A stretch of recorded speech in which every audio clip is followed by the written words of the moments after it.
Today's episode is going to feature a little bit of a different twist. What you were supposed to hear is me interviewing my guest, Carson Tate, interviewing her on a new book that she wrote. However, what you're gonna hear is what ended up turning into a coaching session. Having Carson coach me on an assessment that she created called the Productivity Style Assessment, which I took the day before she came on my show. And somehow we just started off diving right into my results. And so you're going to see a rare moment. Based on my results, I start to become aware on how I can be much more productive. And it's really started turning into more of a coaching session where Carson really started helping me become a lot more aware and see the value in terms of how I can be more productive based on my results. So I guess we're going to have to bring her back for a future episode where we actually talk about her book. However, I think you're going to find this episode very interesting.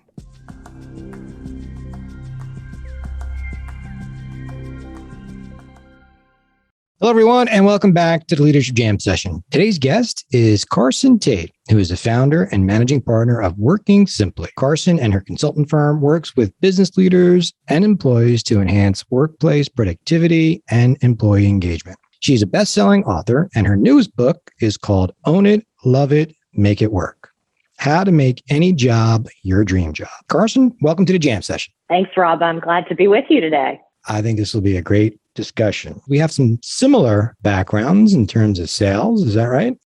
That is right. So I started my career in human resources and financial services and did that, and then left and went to work for Big Pharma as an outside sales rep, which you have done. You've also been a DM and an RM along the way. And that was actually in that role where I realized that I wanted to start my own business. I guess somewhere along there, right? You made the jump and kind of went off on your own. And just was curious, what was the inspiration behind that and how did you arrive at that? Well, you will know this story very well. So the company I worked for was changing our compensation structure. And the last thing you ever want to do with your sales force is change how they're paid. So it went from maintaining market share and growing market share, which is how all of us have been driving business for years, to those two. And now we in corporate are going to tell you who you need to call on, how many times you need to see them, and what you need to talk about. Mm-hmm. Well, that doesn't go over very well, particularly when you know your market and you're doing really well. And so I figured out a system, because we at this point were working off not iPads, generations before that. And we had to log all this information, of course, in order to get paid. It all had to be logged. And so I figured out a routing system for me that would allow me to check the boxes, but not take too much time away from what my job was, which was to sell my products. So I tested it. It worked out. My colleagues started asking questions. I shared it. It went viral. It's like, okay, I think there's something here. And I've been helping them with productivity and communication tips along the way. But that was the final nail. I was ready to go on my own. Interesting. Yeah, well, I think there were a lot of people out there that took some similar approaches. But it's interesting how I guess you kind of redefined a little bit of the process to make yourself more productive. And I guess that kind of ties in a little bit into your book as well. Is that right? It is. It ties into the first book, Work Simply, which is all about productivity. And that the focus there was around how do you personalize your productivity, because none of us think and work the same way. So if you think about a sales team, everybody does it differently. As long as they're hitting the results, I'm really agnostic on how you get there. But how do we optimize performance when everybody does work differently? So in grad school, I did research and developed an assessment, which I think you've taken, so we can talk about it, called the Productivity Style Assessment. So we use it with our clients to help them figure out what are the best tools, apps, and approaches to make you more effective and impactful in your work. Yeah, I'm looking forward to talking about the assessment I took. And what was, again, maybe you can just share a little bit of the goal of this assessment. Productivity Style Assessment is what it's called. So the goal of the Productivity Style Assessment is to dial up your awareness around how you actually prefer to execute on projects, manage your time, and communicate with others to get work done. So it's an awareness tool. The results are designed to provide some suggested apps and tools and methodologies to help you improve your productivity and performance. Okay. And it applies to no matter what role you're in. So it applies, right? It doesn't matter if you're senior level or you're first time employee right out of undergrad or right out of high school, depending on your role, it applies. Got it. Right. And this came from your previous book. Yes. Correct? So this is the assessment that's in the first book called Work Simply. Yeah. All right.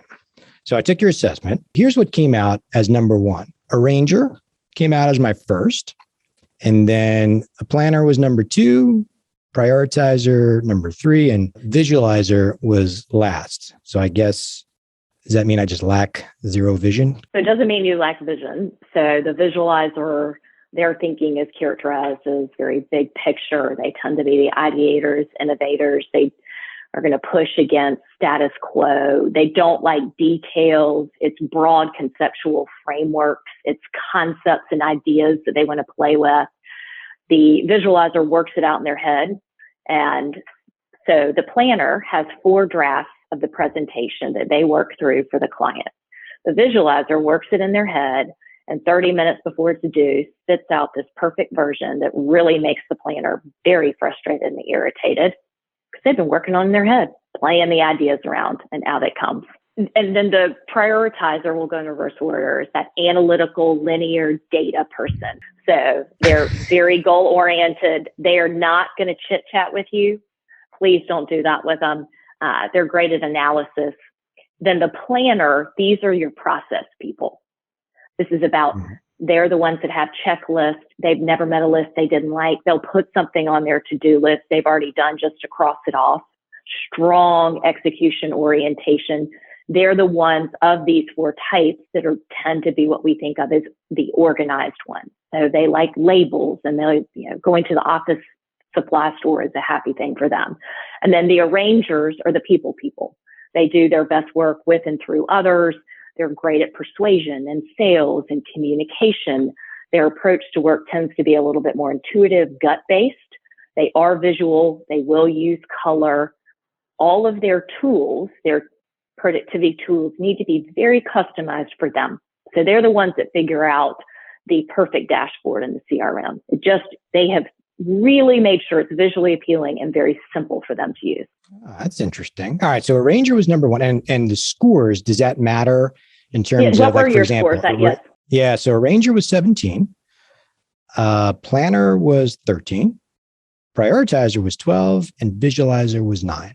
Yes. So the highest score you can get is 35. So you've got fairly low scores. And looking at this distribution, Rob, so because the prioritizers who are listening are thinking this. So what's our sample size? So we've had over 2.5 million plus assessments done. So I'm going to pull back. So your numbers are fairly low, which means you don't have a very strong preference. So here's another way to think about it. So right and left-handed. So some folks write with their right hand and maybe they swing a golf club with their left. They're more ambidextrous, flex back and forth.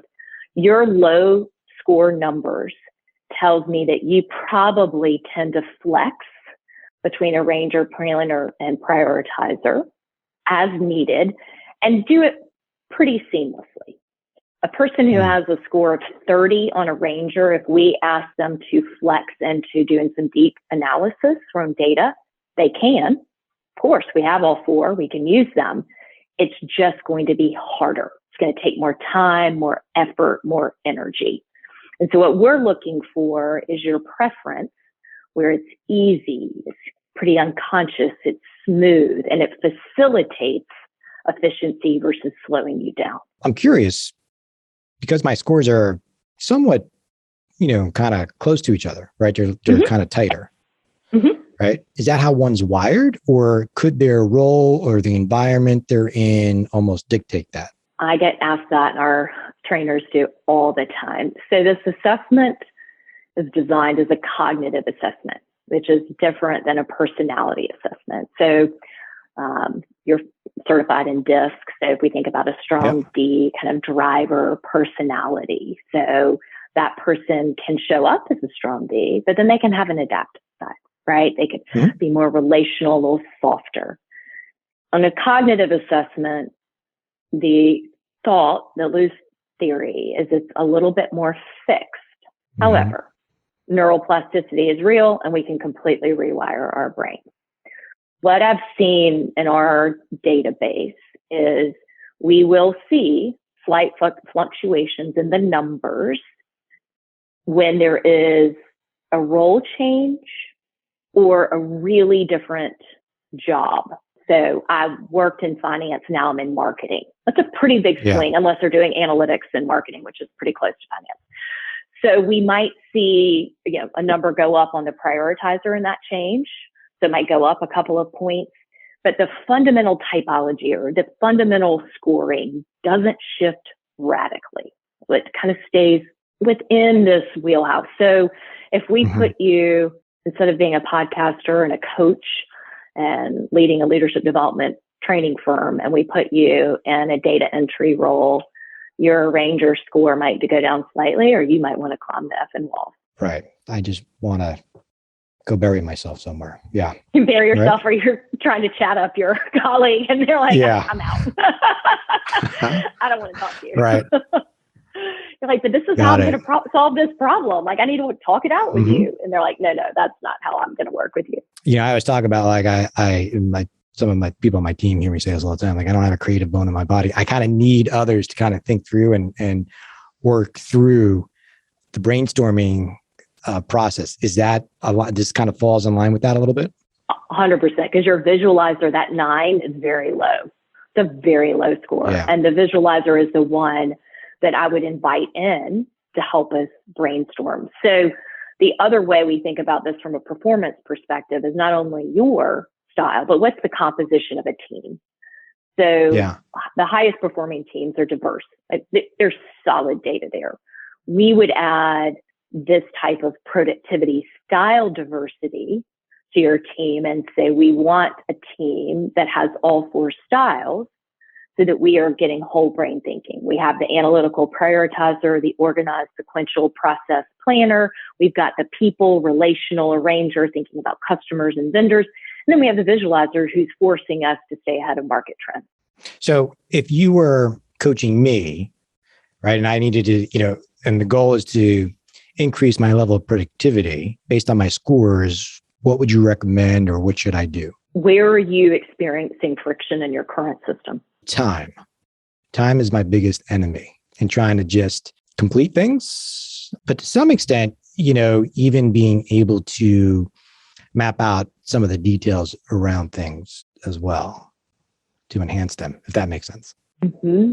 So is it that things take longer than anticipated? Or sometimes, there's more to sometimes. Oh, and there's more to do. Mm-hmm. Mm-hmm. Yeah. And when you start on a project, how long are you able to stay focused? Well, like kind of started out on we're talking about that. My focus is like somebody sells squirrel. I'm like, what? Where? So it's Mm-hmm. This what I love about this assessment too is it only took like, I don't know, maybe 10 minutes, if that. It probably only took me like 5 minutes to do. And I know one of the questions was related to, oh my God, there he goes. Like lost my train of thought. So hold on, I'll remember it. One of the questions was related to, do I work better up against deadlines? And I actually do. It's almost as if, I'll wait until I feel that pressure and then I can get very focused and knock it out. So knock it out. I mean, most of this will do well with an external forcing agent, right? An external lever. I'd be curious how much of your day is spent, Rob, doing solo work versus having an opportunity to interact, connect with others. Hey, let's talk about this. Because one of the downfalls for Rangers is too much solo heads down time. Your productivity knows that. You get bored, you want to talk to someone, there's more squirreling. And one way that you really do work through ideas is to be with someone else, talking about it. I mean, arrangers could draw things out, but with your planner right next to it, that's probably not going to be the best step for you. But too much solo time might get in the way. I totally would agree with that. 100%. As you were just talking about that, I was just thinking through some of the best, I know when I'm most productive is when I am talking to someone, more ideas are coming out and I'm mapping things out much easier and I'm much more focused. So, and I probably should be doing more of that as I'm talking through this. So your productivity strategy is more connection time, more intentional connection time with other folks. Yeah. What's interesting is it's a little bit counterintuitive that from a DISC perspective, for those that are listening out there, I'm an S, or whether you use colors, insights, green. So by nature, I'm more, introverted. And yet, so it's counterintuitive, right? Some would think, well, you'd rather work alone. Quite honestly, though, when it comes to brainstorming and mapping things out, I actually need and prefer to talk to more people. I'm really glad you brought this up, because that is the beautiful example of the difference between this assessment and DISC and colors. Because if we're thinking about, oh, Rob's introverted, that means you need alone time to recharge, to fill up the battery. That does not mean that's how you want to work in terms of execution of getting the work done. Now, we can layer this. So you might do your best work in conversation with others, the ideation, working through it, more efficient, more energizing, you get more done. And we have this introvert piece. At the end of your workday, you might prefer a solo walk to decompress, recharge the energy before engagement. So that's the difference. And that's why, obviously, I'm biased. I've been using this assessment for quite some time. I think it's important to layer it in. And then we're really focused on how are we going to help you achieve your goals. It's the execution piece of it. I am bought and sold. Just in this short time frame, I now understand and see the difference between some of these other models. And quite honestly, the execution piece for me is a struggle. And I don't think I would have necessarily realized and made the connection that I am executing better when I am talking with people and mapping things out. And it wasn't until we just talked through that actually clicked and brought that to the surface, where I'm now much more aware of it. So I can see how this would make me much more productive in my day-to-day just by having this discussion and bringing awareness to it. Wow, that's pretty cool. That's pretty interesting. So I will, and now I understand why, because this was featured in Harvard Business Review, right? Your assessment? Yes, it was. Oh, well, congratulations for that. But now I understand why. Thank you. So I'm going to ask you a coaching question, since you're a coach. So now that you've had your insight, what will you do differently? I am, of course, I figured you would ask me that, and I was prepared as I'm thinking through this, but my mind went that way anyway. As I'm thinking through, I need to actually schedule ongoing schedules, right? Ongoing with some of my people on my team, my facilitators, and have it on my calendar as a standard ongoing meetings, whether I call it a execution session, strategy session, whatever the case may be. If I don't block that out and do that, chances are it probably won't get done. But now that I know I need that, that's what I am going to start doing on a weekly basis. Excellent. Well, well done. Well, I want to hear the results. So you have the before and after.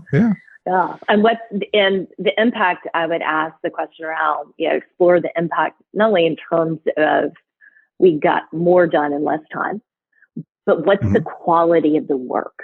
How does it pull more of you and more of your strengths and really your secret sauce out when you use this method?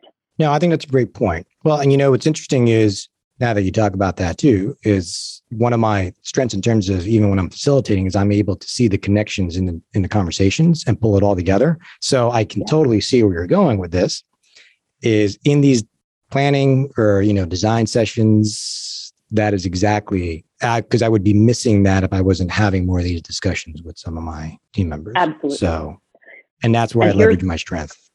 And it's more fun and easier. Oh, totally. Can I give you one more suggestion? So one thing I would suggest you think about when you're scheduling these with your colleagues is stack them a little bit so you can start to see the through line. So if we're talking about content development or facilitation with your trainers, batch them based on themes.